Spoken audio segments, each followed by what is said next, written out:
Cabe o desespero diante da situação que o Brasil vive ou não? Vamos discutir um pouquinho sobre isto?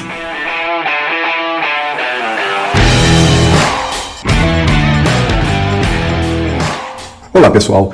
De fato, o Brasil hoje vive uma situação bastante preocupante. Nós estamos seguindo um caminho que já pode ser percebido em outras nações, como na Venezuela, como em Cuba, como na Coreia do Norte, como na própria Argentina e tantos outros países e locais, Nicarágua, onde o autoritarismo ele assume, onde a moralidade ela é seletiva e onde a direita, sobretudo a direita conservadora, é esmagada. O Brasil está arrumando para isso.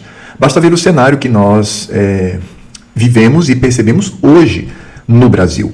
Basta ver pontualmente de onde veio o presidente Lula e onde ele está agora. E de onde veio o ex-presidente Bolsonaro e onde ele está agora. Basta ver. E o contraste aí é muito claro. Esquerda versus direita. Progressismo revolucionário versus conservadorismo. E o discurso de Lula, por exemplo, ele é totalmente equivocado. Tivemos ultimamente agora a afirmação dele com relação à escravidão no Brasil, que foi uma expressão infeliz, foi um absurdo. Como também dizer que a democracia ela é relativa e tantas outras afirmações atabalhoadas que se fosse em outra pessoa, por exemplo, se fosse o presidente Bolsonaro a dizer isto, certamente seria perseguido duramente. Então, o que temos de fato é um projeto político. E esse projeto ele está não apenas no executivo, mas também no judiciário, infelizmente. O legislativo está ali meio dividido, mas nós sabemos como funciona a política no Brasil. Depende muito dos ganhos que esses políticos terão para decidir ou votar em algum pleito. Então o Brasil, de fato, está indo numa direção bastante complicada. E aí qual deve ser o nosso papel? Bom, do ponto de vista imanente, ou seja, olhando de forma horizontal, olhando para a nossa nação, é lutar contra isso. Essa luta deve ser democrática, deve ser ordeira, deve ser conforme a lei.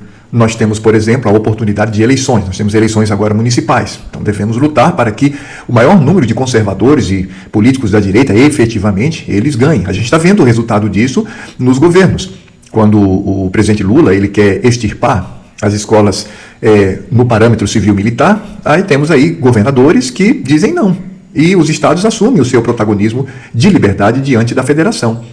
Então, podemos ter isso também no nível municipal. Então, é de fato estabelecer uma campanha lícita, porém engajada, para que tenhamos novos políticos e, sobretudo, políticos conservadores.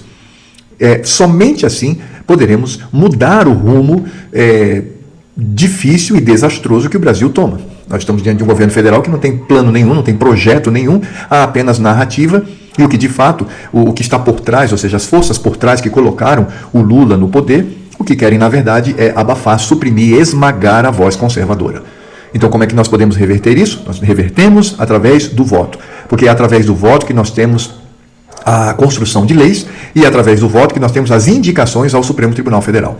Então, se queremos um Supremo Tribunal Federal que não seja politizado, que não seja garantista, mas que tenha uma visão técnica, uma visão legalista, então isso já começa nas eleições. Agora, existe também um outro aspecto, que é o aspecto transcendental.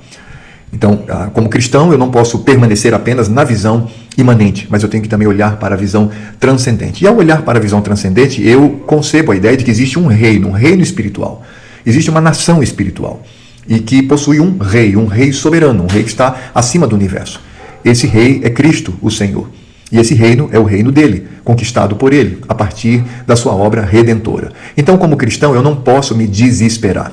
Embora eu veja o Brasil numa situação difícil e devo lutar para que isso seja revertido, esse canal é um exemplo disto. O trabalho que eu tenho feito aqui, muito pequenininho, não muito reconhecido, mas estou aqui semanalmente falando. Mas eu também preciso crer que existe um Deus soberano, existe um reino soberano sobre todas as coisas. E aí também eu lanço o meu olhar para este reino.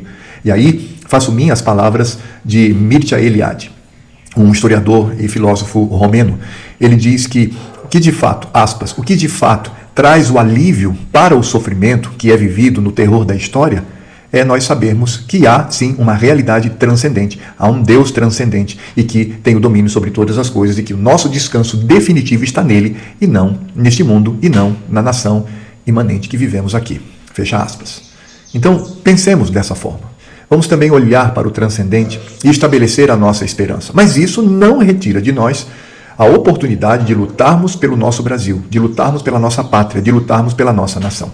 Façamos isto, repito, de maneira ordeira, debaixo da lei e utilizando os meios democráticos que ainda temos, porque muito dessa democracia já foi ralo abaixo.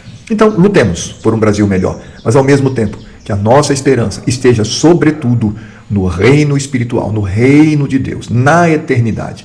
Daqui a 100 anos, nem eu nem você estaremos aqui, nessa terra, mas teremos uma realidade espiritual. E se de fato seguimos as pegadas de Cristo, então aí teremos um reino soberano. Isso, claro, para mim, que sou cristão e creio desta forma. Bem, muito obrigado por ter me seguido até aqui. Você que não é inscrito, se inscreva, aperte o sininho, compartilhe, faça com que esse canal cresça mais um pouco e até a próxima.